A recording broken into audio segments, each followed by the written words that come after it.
tell me what led you down this path. Is it definitely pre Frank Kern? I think of Frank Kern in terms of like NLP, and that's me on the marketing side. But give me the kind of the top level on this idea of science and persuasion. Well, it started out as just a recognition that I had terrible social skills. I tend to be reclusive, even to this day. My personality is such is that I can come out and do it. I can do the dance. I can do the socializing. I'm the mayor of a city, for heaven's sakes. I can do it, but it's exhausting to me. I mean, COVID was heaven for me. I didn't have to see anybody.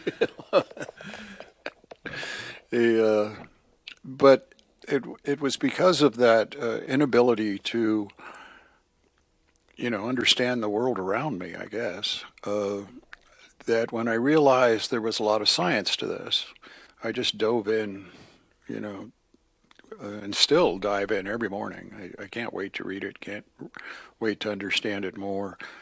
And when I read The Illusion of Free Will years and years ago, and then it started all making sense to me, that we really don't have free will.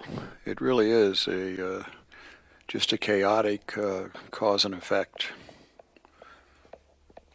storm that goes on in our head. And if I can affect, and it required that I even try to understand what chaos was, chaos theory of chaos, to understand just what we're able to do is we're able to push it towards a direction that would be beneficial. But, there's still a lot of variables that we can't control. But the more we can influence, the more likely we are to hit. So much is the word selection we use. Most of what, I do in a courtroom is very different from what other people do, because it's all based around the persuasive science or the science of persuasion. And, but it is a chaotic environment. So there's just a lot of things happening. It's a dancing landscape is what we call it. In complexity, with complexity theory, it'd be a dancing landscape. But it's more chaotic than that. But by learning individual skills, you can push it. You can move it into the direction you want it to go. Like, just focus grouping. Now you can focus group on the internet and get incredible results, incredible data back. But just by changing the words sometimes, just a few words, will have a dramatic impact on the verdict. Could you give me an example on that? Yeah, years ago, we tried a case, and it was a bad crash, no question about that. And but she had a pretty good recovery, and it was against the County of Los Angeles, so you never know how that's going to go with a jury. But her family were affluent. They owned about 15 McDonald's. Doing quite well. And there was no way we were going to keep that affluence out. And so we did a lot of work on what do we use instead of affluent, because I couldn't get the focus group over $8 million. That's the highest I could get after several focus groups. As soon as we changed it to hardworking family, the verdict was 15. Just those little word changes. The chronic pain cases. You want to triple your chronic pain cases? Call it chronic pain syndrome, because that's what it is. A syndrome is a constellation of symptoms. You can't have chronic pain without a constellation of symptoms.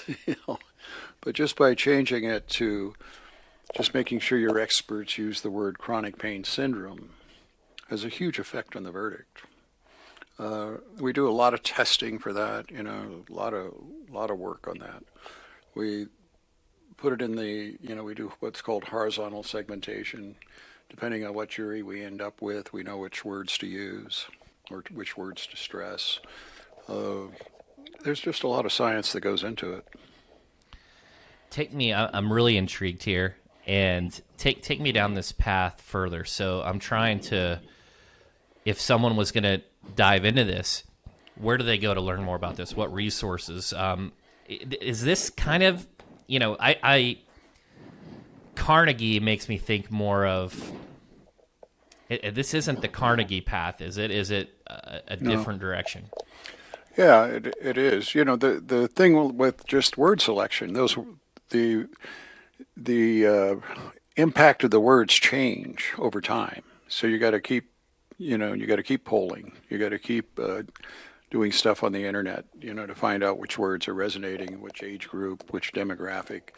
Although demographics are usually not the best way to predict outcomes. But you have to know what you're doing, but there's a lot of now. When I first started, there was very little, very little. It was neuro linguistic programming was about it, and that is about 60 to 70% valid now that they've tested so many of the techniques. Um, be a little more specific in what you'd like me to answer. Okay. Yeah. So, when you're utilizing, and first of all, let's define what NLP is for our audience. And when you're trying to utilize some of these techniques, what are some of the techniques besides maybe to say word selection? Is there things like tonality or mirroring, or Yeah, of what goes course, into of that? course.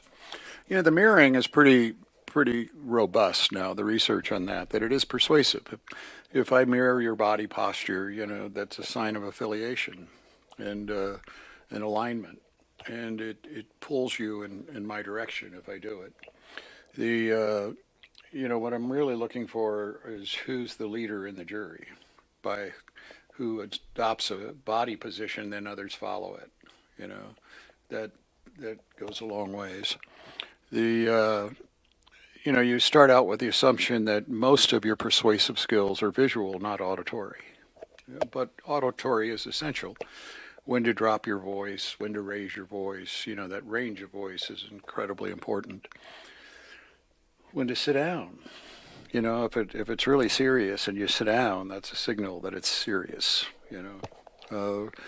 There's just a lot of those different gestures you make that NLP, I think, started it. Neuro linguistic programming started it with Grinder and I forget his last name. Anyway, there was two guys that started it, Bandler, and I spent a lot of time in seminars for NLP, and like I said, 60 to 70% of it's valid.